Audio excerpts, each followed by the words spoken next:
Hello and welcome to the BloodStream podcast, a show serving the greater bleeding disorders community. Brought to you by Believe Limited and BloodStream Media and made possible by our presenting sponsor, Takeda. I'm your patient advocate and host, Patrick James Lynch. And I am your healthcare advocate, nonprofit nerd, and other host, also Denver Nuggets fan. In the NBA Finals, my name is Amy Board. I am from Denver, reminding you to please speak with a healthcare professional before making any treatment decision. Game 3 will be in the books by the time you hear this, but it's tomorrow night at the time of recording this. It's 1-1, Amy. It is 1-1. We'll get there in a second. Okay, on today's 1-1. show, other than Nuggets talk, we have Maya Bloomberg, the HemeNP, is back with her latest segment. Yes. Dr. Mike Callaghan, host of the Cheat Codes podcast, longtime hematologist, and all-around good guy, father of about 20 Long-time kids. listener. Long-time listener. First-time caller? No, I think we've had him on before. And James Maple, the one and only, is going to have an interview with Sing Me a Story's Austin. What is Sing Me a Story? Who is Austin? James will tell you in just a little bit. We've got all of that and more, Amy Board, on this episode. Welcome to BloodStream. Hey, thank you for joining us. Remember, if you like what you hear, I hope you like what you hear. I don't know why you're here if you don't. Oh my gosh, please leave. subscribe to the BloodStream podcast on Apple's all those places that have podcasts. Just hit the buttons, follow, subscribe. Just do it. Just please. It was supposed to be Apple and Spotify, and I don't know what came out. I was talking over you, so I know, it got confusing. No. It was great. It was just so funny, but I honestly have no idea what came out. I think we should invest in an editor and get this, a process where we actually can go back and re-record things if we need to.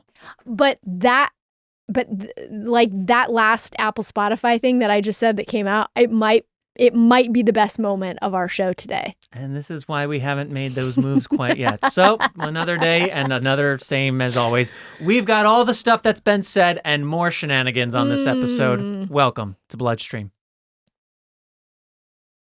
And then there's just a long pause. I thought you were going to go into Takeda, so I didn't say anything. Oh, shoot, I should have. And listeners, I also want to remind you that the BloodStream podcast is indeed made possible by our presenting sponsor, Takeda. Takeda. Yes, that's right. Takeda. Takeda's got this website, bleedingdisorders.com, where you, get this, can learn all about Takeda's resources for and commitment to the bleeding disorders community. Takeda, Amy, believes in a world free of bleeds. Which would be great. I agree with you. And they're dedicated more than ever in their efforts to offer a wide range of programs and support to help patients throughout their treatment journey, wherever on that journey they may be. You can learn more by simply visiting bleedingdisorders.com. One more time, because, you need it. bleedingdisorders.com. And for their founding and ongoing support of the BloodStream podcast, I and Amy would just like to say, Thanks, Takeda. Let's talk Denver Nuggets! When did you start investing in the Denver Nuggets this season? This season? Well, let's go back to my childhood, because I invested... Do we have that time? Okay. Sorry, go ahead. Well, I loved the Nuggets when I was a kid because of the mascot. Rocky is legendary. Very kid-friendly. He is a mountain lion, and he's also the best mascot maybe ever... maybe just underneath Gritty in Philly. Wow. Throwing fastballs, Amy Board. I think he's amazing. As a child, we would go to see Rocky, but the Nuggets were always fun. Loved them. Loved the Chauncey, but we got Chauncey Billups for like 2 seasons. Yes. I was just going to ask you, who were your Nuggets in those formative years? Yeah. Like, who were the people for you? Chauncey was a big one. And then we had that good, squad with Carmelo Anthony, and we had Allen Iverson for a while, which was a nightmare. No, it was great. It was a nightmare. Allen. Well, end of Allen. End of career if Allen. If you will, end of career. Different situation. Anyway, but these dudes have been good for a while, but I am not a basketball fan like you are. I don't watch religiously. But I've been aware. Have you been watching Nikola Jokic? Are you seeing what everyone's talking about? Oh, I've known for a while that he's absolutely fantastic. And my mother is a huge Denver Nuggets fan, so I hear about it all the time. Okay. So I don't feel like I have ownership of these dudes like my mom does. But because it's my town, Does she say we? Oh, yeah. Yeah. All right, good. Yeah. Anyway, and it's just fun. It's just fun. Maybe we have to have her on. Okay, if the Nuggets win the championship, your mom has to come on the pod. Are you a Nuggets fan now? I'm a basketball fan, and the Denver Nuggets are. I'll tell you what, the Denver Nuggets, they were knocking on the door some years back. I guess not really, when George Karl was coaching that Ty Lawson-led team. They were interesting playoff teams, first round, maybe second round. And I was always hopeful that team would break through, get over the hump. They never did.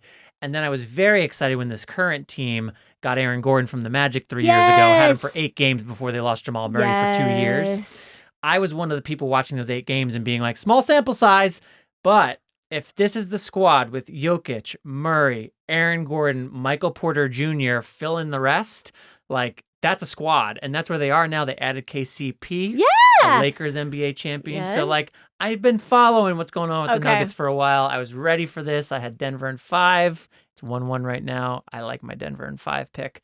Although 1-1, I don't know. Maybe it's going to be 6. But we digress a little too far. So we'll come back to this in a couple few weeks. We'll check in on the Nuggets. And if they win the championship this year, your mom's coming on the podcast. finally have a Jenny board showing, which no one is ready for.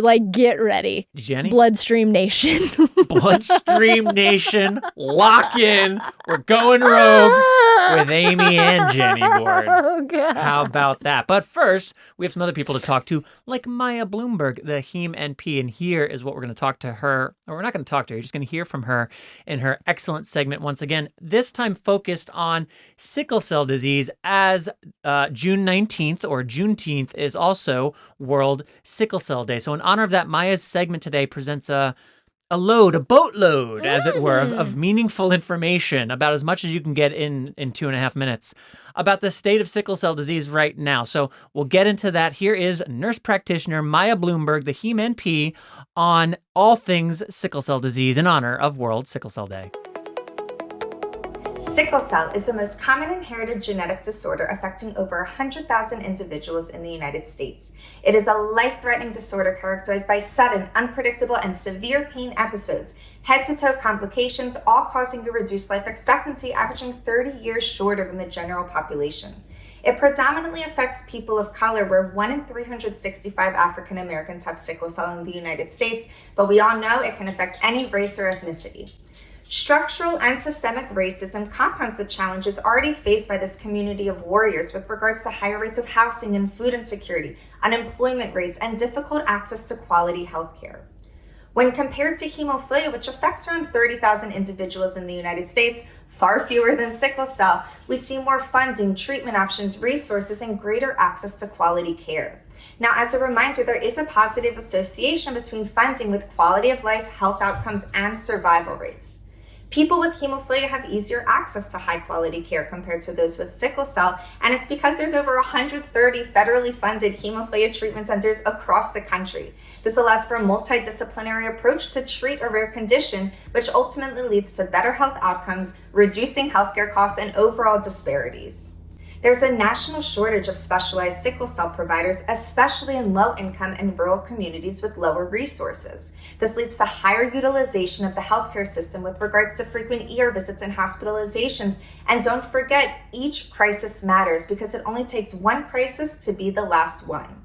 National registries or surveillance systems currently exist for hemophilia and other chronic conditions, and it allows us to prevent, detect, and manage rare conditions, and also helps determine where to allocate resources. But for sickle cell, these registries only exist in a few states such as Georgia and California.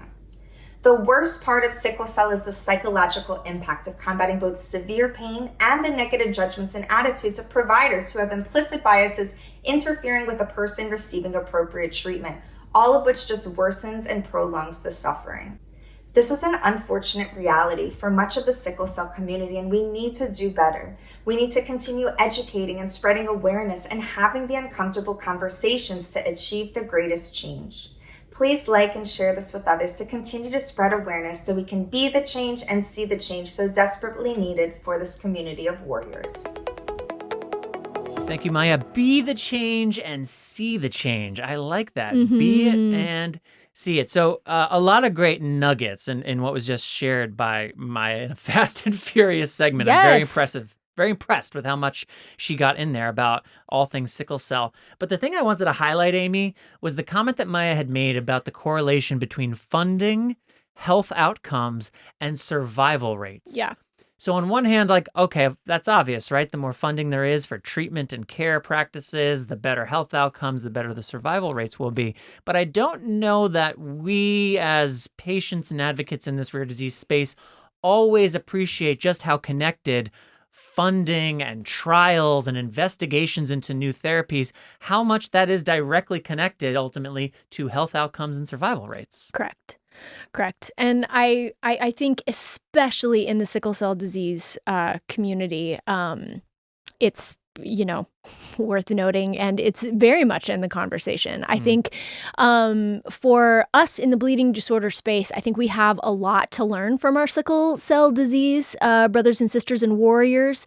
How so? I think that is a community that has had to scrap from nothing. And I think the individuality that I see in sickle cell warrior advocacy is kind of stunning to me. And, we always talk in hemophilia that we have and we have really led the way in terms of grassroots organizing, advocacy, creating change. But the sickle cell disease community, their advocacy is it's on another level, I think, in terms of their passion and where they're coming from. They truly have come from nothing. It is a horrible disease. Our next guest, Dr. Mike Callaghan, is a hematologist. He now works with Agios Pharmaceuticals. He's the co-host of the Cheat Codes podcast, which, of course, is about education and awareness in the sickle cell disease community. He got his start in hemophilia and bleeding disorders, so we talk about that. Dr. Mike is one of our faves. But one of the things that Mike does say is that sickle cell is an extremely, extremely difficult disease. The pain is extraordinary. I had a patient that described her pain as worse than labor pains. They're like her crises are worse than when she went through labor. Reproductive health is extremely dicey and very difficult. And then, of course, there's so much racism in sickle cell disease. There is so much need for personal advocacy. Their ER experiences will 100% top hemophilias, I think. There's so much in this community. And so to celebrate World Sickle Cell Day, I think as the bleeding disorder community, as someone who is next to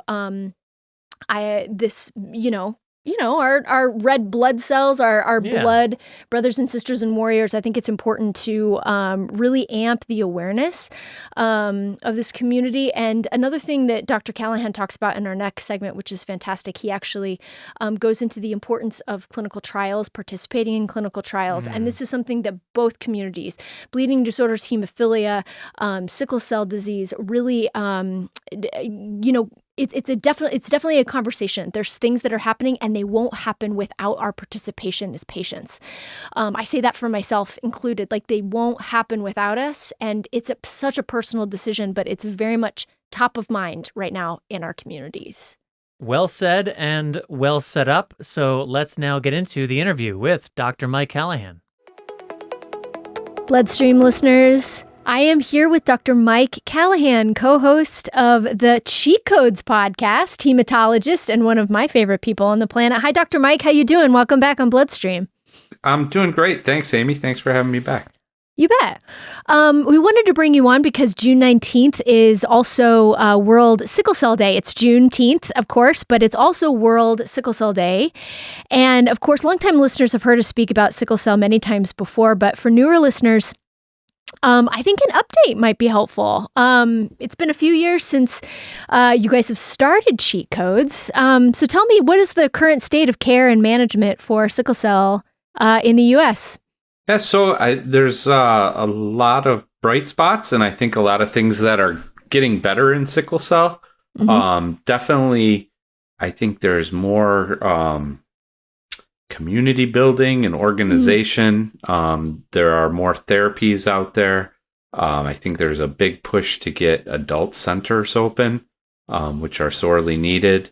So there's a lot of good things going on and still a ton of work to do. But But cheat codes, now we're into, I think, somewhere in the 60s episodes, and it's been a pleasure to have all of these wonderful guests on and learn from them and hear what's going on in the community and get so much positive feedback from people.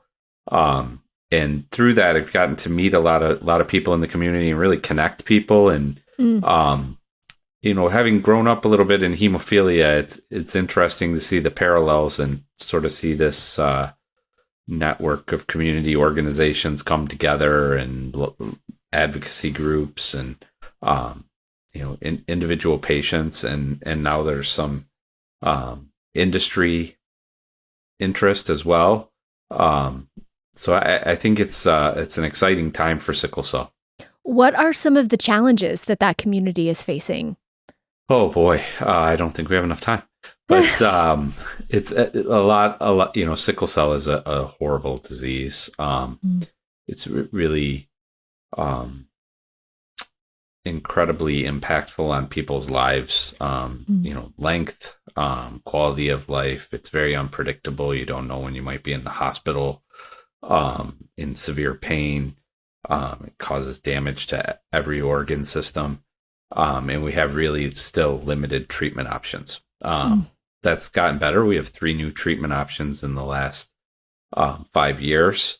None of them are silver bullets, but everything helps. So I think that's a huge challenge. Also, access to care is a problem. A lot of people don't live near a high quality sickle cell center. They have a hard time getting in to see a hematologist who knows about sickle cell. Incredible problems with the ER. I mean, people with sickle cell need to use the ER frequently for pain episodes and other complications. And unfortunately, a lot of ER doctors are not as educated on sickle cell as they should be. And there's a lot of stigma and racism that persists in medicine and create a lot of barriers to care and frustration and challenges for people living with sickle cell. So really a ton of work left to do, but I am excited to see this community grow and face those challenges. And I think a lot of positive things on the horizon. So hopefully things will get better going forward. A few years ago, you made the transition from the clinical, the academic, kind of the research world where you saw patients, to the job that you are in currently within Agios, within pharma, and more of a research role. How's that been going? And, I think, what are the pros and cons of that move? Yeah, so I think overall it's been a great move. I like working in industry. I think, some people call it the dark side, or you get a bad rap sometime, I think. And but I think there's a lot of resources there, a lot of really talented people who are focused on developing drugs that can help people, and the resources to do it. And so I think Amar and I both left together, and when we did it, we said, this may be an opportunity to make an impact, not on a patient by patient basis, but hopefully bring something that can help a lot of people over a long time. And I still have that feeling that that's something we can do. Now, I do miss patients. And strangely, I miss looking at blood smears. But I've been fortunate that I get a couple days a month to go back to clinic and see some of my old patients and, put on my white coat and pretend I'm a doctor again. So it's a nice balance. I'm about 2 years into this job and still learning new stuff every day, and really like the people I work with, like what I'm working on. Still get to interact with patients and advocacy groups a little bit. Still get to scientific meetings and see my old academic colleagues, which is great. It's nice to still have a little bit of time in the clinic. You have a background in hemophilia and von Willebrand's and inherited bleeding disorders. do you keep up with like the hemophilia treatment landscape? What's going on there from your point of view? Yeah, I try to. I grew up in coag, and I spent many years at hemophilia camp, and I don't know, it's my first love. That's why I love you so much. I didn't realize you had a hemophilia camp background. That's why you're one of my faves. So I try to keep up. And I have a lot of friends who text me, and unfortunately I've missed a lot of the coag meetings, but I'm getting to ISTH this year, so it'll be good to catch up with all my friends there. And there's a lot of exciting stuff going on there. I mean, the first gene therapy got approved. Lots of new therapies, Altuviio, and I think care has been I think very good for hemophilia for a while, and keeps getting better. So that's good to see. That's great. Going back to sickle cell just a little bit, what are some of the hopes on the horizon for the sickle cell community? Yeah, so I think one is building these centers and getting more people access. The American Society of Hematology has a program, and they are working with a lot of different sites.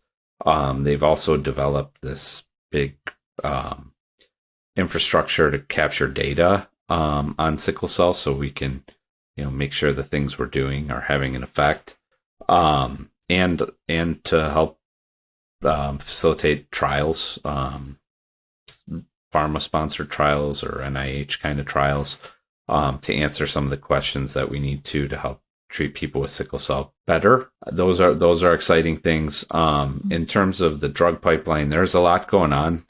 There's a lot of small molecules like the things we're working on. There's gene therapies, gene editing, really a lot of things that I hope they all work, and these things take a lot of time, and you have to do good studies to show that they work and that they're safe, and identify who are the right people to get them.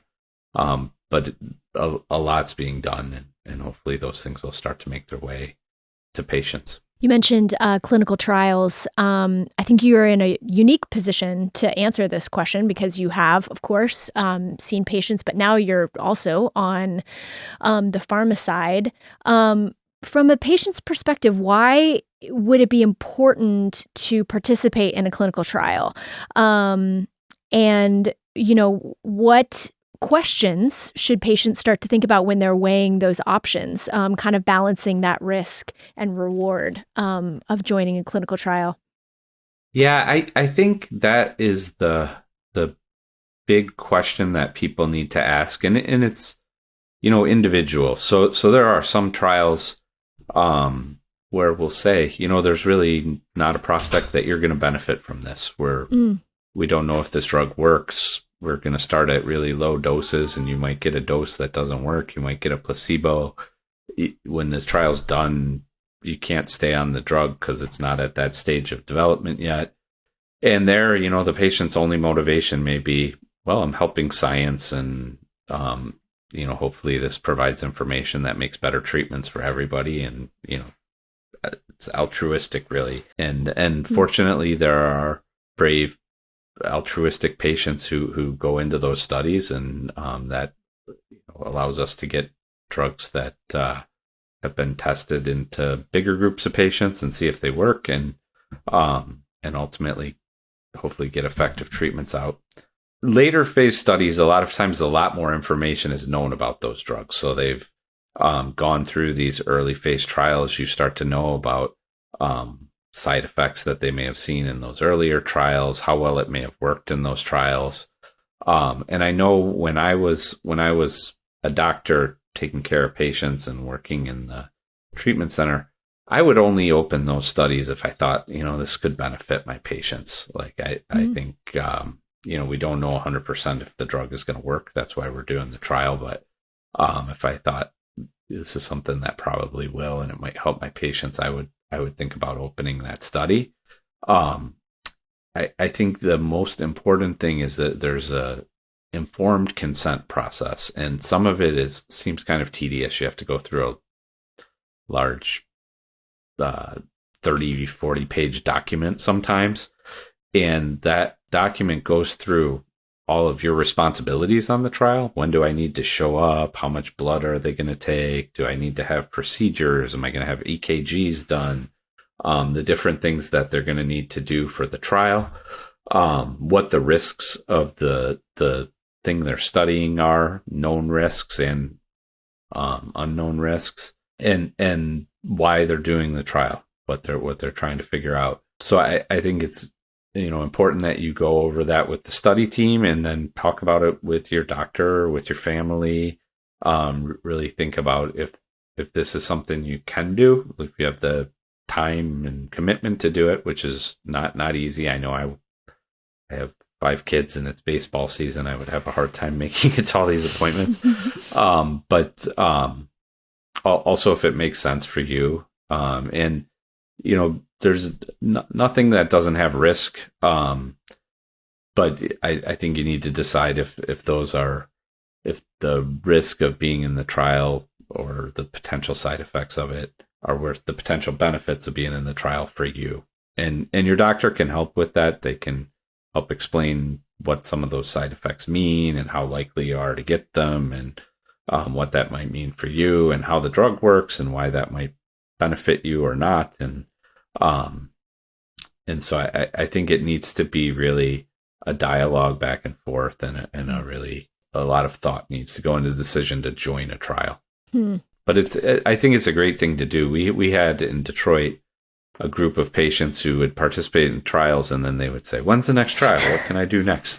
It's not easy to be on a trial, and there is risk to it, and it's not for everybody, but it can work out well for the participants, and definitely, even when the trials are negative and the drug didn't work, that's a good thing to know, so that we don't expose a lot of people to a drug that doesn't work outside of the trial. Yeah, and it's good relationship building too with your healthcare team to be involved like that. I experienced that in Denver, where you're way more in the know, and it helps your own disease awareness and education. I guess it depends how you feel about your treaters, but that's true. Definitely get to know them a lot better. That is true. That's true. Well, Dr. Mike, thank you so much for joining us. This was really great. And I guess just to close, what does World Sickle Cell Day mean to you and Dr. Z, as you've been working in this community for so long, such passionate advocates? Yeah, no, it's a big day. It's good to see everybody get out, and lots of activity on social media. We have a walk in Detroit that's been going on for many years. It's also, shout out to Dr. Sherney. It's her birthday that day also. Awesome. And she runs sickle cell chapter in Michigan, and they have a big event, and it's really a lot of fun. It's good to get out and see people outside of the hospital. So yeah, it's always an exciting time of the year. That's great. Well, thank you so much for joining us, and we'll make sure to catch you on the next cheat codes. Sounds good. Thanks, Amy. Hey, new best friends, James Maple here again with another BloodStream segment, though this time I'm going to be doing things a little bit differently. So usually our structure would have us play some community-based music at the top and tail of the segment, and then, pepper it with thoughtful and hopefully thought-provoking knowledge. I'm switching things up a little bit this time because I had the great distinction of sitting down with musician, executive director, co-founder of Sing Me a Story, Austin Attenberry. Now, Austin and Sing Me a Story have created an incredible and unique way to bridge music and imagination for kids and adults of all ages. So, few things in life really connect us. We have food, conversation, music, and another that is oftentimes overlooked, imagination. Speaking for myself, there is one song that always evokes this whimsical and childlike feeling. So I'm not going to sing it to spare your ears, but I will say it. It goes, "Come with me and you'll be in a world of pure imagination." You feel like a kid again? Does your mind wander and create imagery? Now imagine going even deeper than that. That's the premise of Sing Me a Story, an organization that prides itself on helping children in need, oftentimes those with rare and chronic diseases, turn their imagination into real experiences by pairing them with songwriters across the world who can adapt their drawings, their paintings, and stories into musical reality. Let's hear a bit more about Sing Me a Story from Austin himself. So we are Sing Me a Story. We give children in need all over the world the chance to write and illustrate stories about whatever they want. And then we give those to songwriters who turn them into songs and send them back to the kids. So this all started about 11 years ago. I'm a songwriter. I'm from Chicago. I went to school in Chicago at Northwestern University, and then I moved down to Nashville after school. And a pretty girl moved in next door to me, and she happened to work at Vanderbilt Children's Hospital as a child life specialist. And she encouraged me to volunteer at the hospital as a music volunteer. So, full disclosure, to impress the pretty girl that moved in next door, I said, absolutely. But I had to figure out something to do with the kids. So I started by just asking them to tell me a story about whatever they wanted, and we would turn that into a song, and I would go home and record the song on my computer and then send the MP3 back to the children's hospital for the kids and their families.